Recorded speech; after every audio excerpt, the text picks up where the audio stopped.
welcome to another episode of Legion Elite Motorsports. I'm your host, Isaiah. And in this episode, we are going to install the new computer in hopes that we get Spark, hopefully.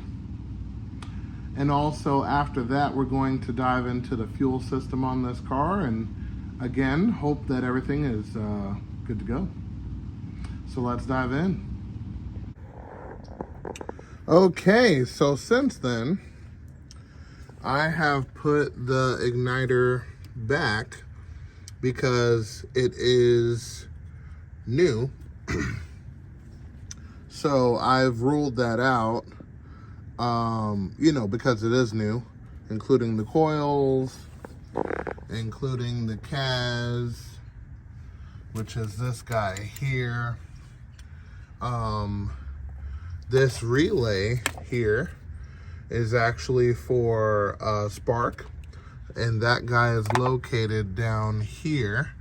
So remember, if that guy is missing or bad underneath there, that could be a problem too.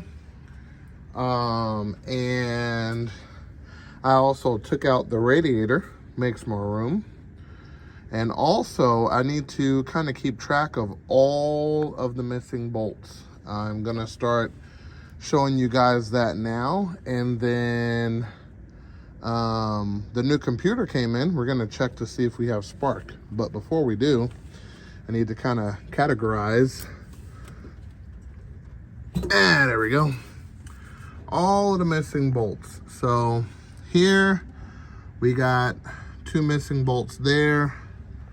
On this bracket right down here.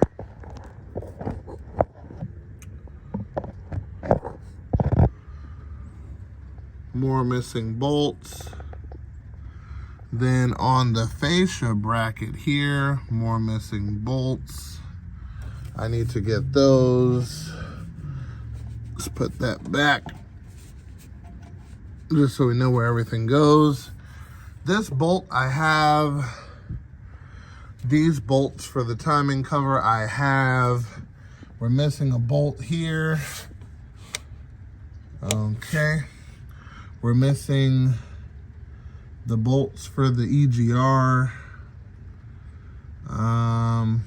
Yeah. And I'm sure there's more. I am very, very sure there's more. But that's a good start.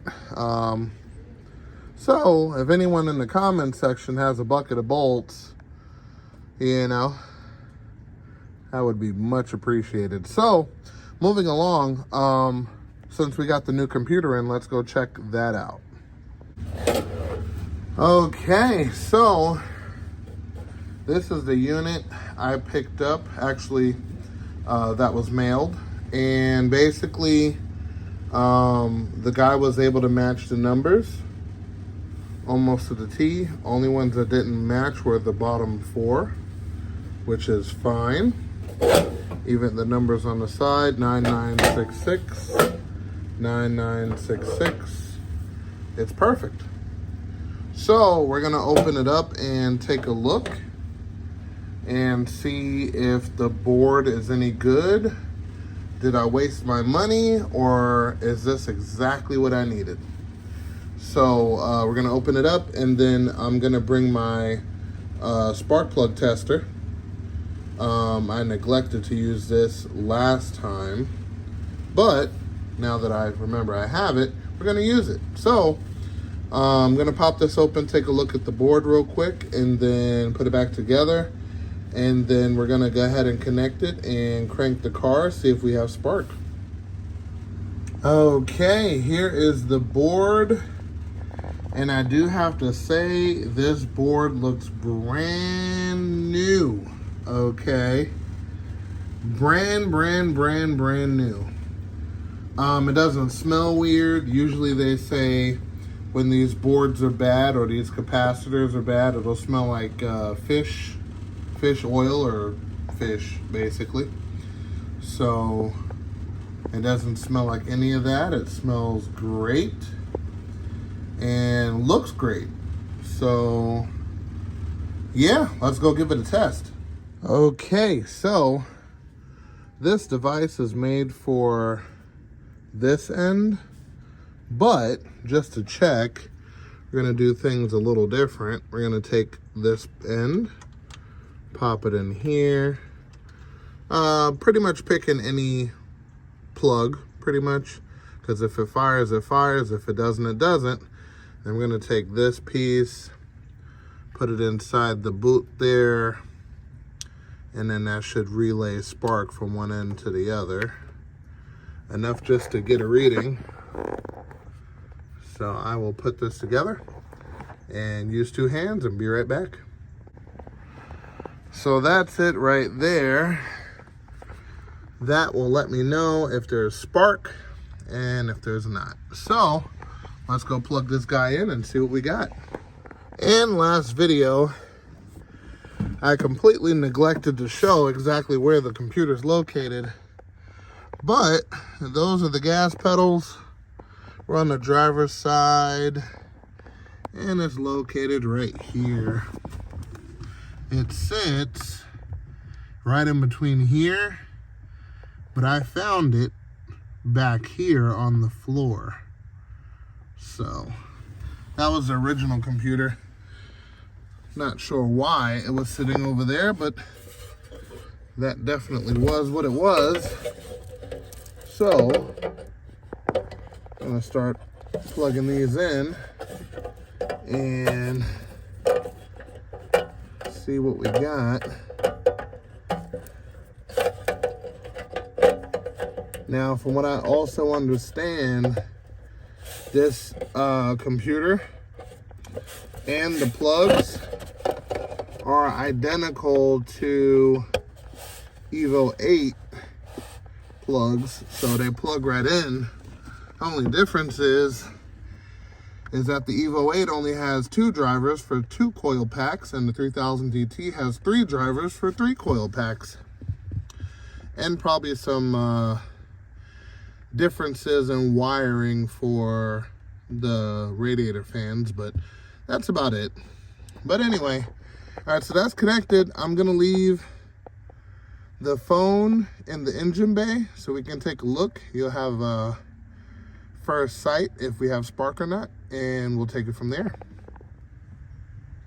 All right, so if you pay attention to the left side of your screen, I'm going on the inside, and let's see what we got.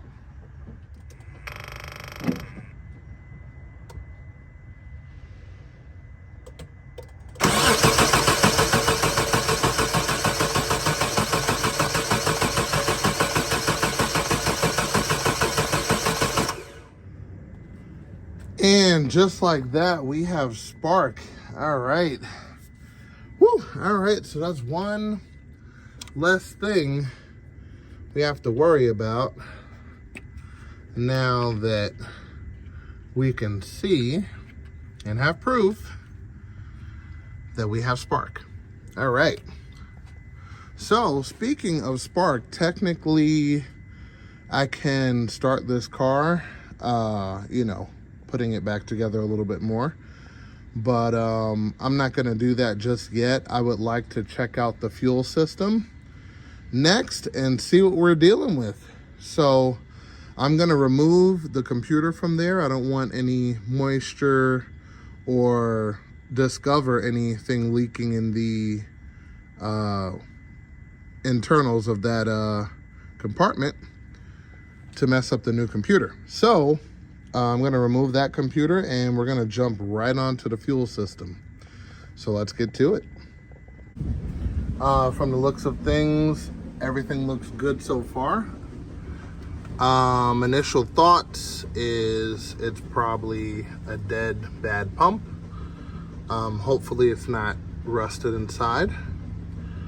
But we're going to take off some things here and see what we're working with. All right, plug off, and then we're going to crack loose this line. Then we're going to undo this one and yeah, see what we're working with. Hopefully it's nothing too crazy. Excuse the wind. It's just one of those weird days here in Florida. So, yeah, we'll get this open and see what's it looking like inside.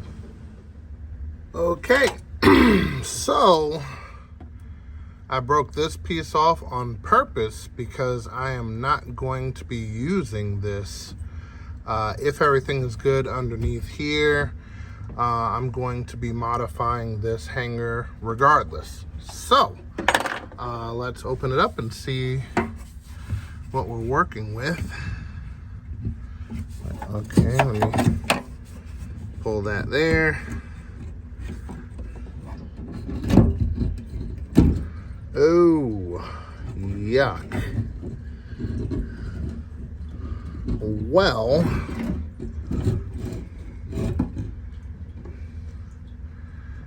there goes the hope of this tank being empty. Wow. Okay. Well, I finished draining there, and we're gonna move this and disassemble and hopefully begin cleaning it. Okay. All right. So let me get this to a bin. Hold on, let me put this down a little bit. Get a bin. Okay, so there's that part. And let's see what the inside of the tank is looking like. Let's see if I can get some light on the subject. There we go.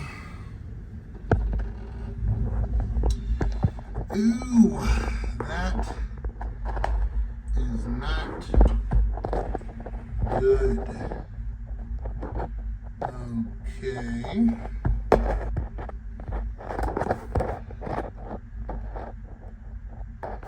So, if anyone in the comments has a spare tank, shout me a holler, because, yep, definitely gonna need one. That tank looks horrifying. And of course, in this situation, there's two ways of going about it. You can either A, try to clean this tank and try to clean that, which I don't believe would work properly anyway, because the fuel leveling area is completely destroyed. So yeah, see if we can get another setup there, including a tank. And yeah, but if it wasn't so bad, you can possibly clean the actual tank and salvage that if it wasn't so bad. You know, note to self, and I say this time and time again, if you plan on letting your car sit for anything over a year, drain the gas tank. Just drain it. Gas isn't no good, just drain it. Okay, so before we prepare to drain the gas tank, which the screw is right here, nice little 12 millimeter, we are going to put on the drive shaft. It was taken down and tied up, which I took the strings off for towing purposes, even though I brought a 4-car trailer, so that didn't need to happen.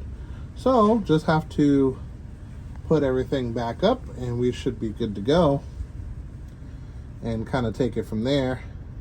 Also, I had to re-put up the muffler because this thing was hanging down, and I'm noticing red dirt, which is not a big deal, and some damage to the muffler here, which has it all jacked up and not in the proper position of the hole, which I I plan on removing this exhaust anyway.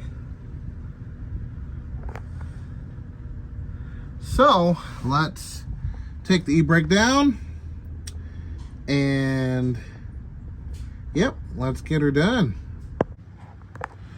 Okay, so the tank is drained, the drive shaft is put back on. It was a lot of nasty gas, a lot of coughing. The smell is everywhere. It's really, really bad. But long story short, it is done. And now I gotta figure out when I'm gonna drop this tank and get it all cleaned up and nice and pretty like, and kind of take it from there. But that pretty much is the next step for this car, kind of getting the fuel system up to par. And then also I'm going to have to clean out the fuel lines and kind of take it from there. So yep. I also do have a brand new fuel filter, which is here nor there currently, but at least that's already here. So when we get to it, we can swap that bad boy out and be good to go. So I think we can call it complete for now. Okay, so with this one, we're gonna call it an episode right there. We had some good news and some bad news. If you yourself have a 3000 GT VR4 and happen to have a sending unit, shout me a holler. I'm kind of in need of one.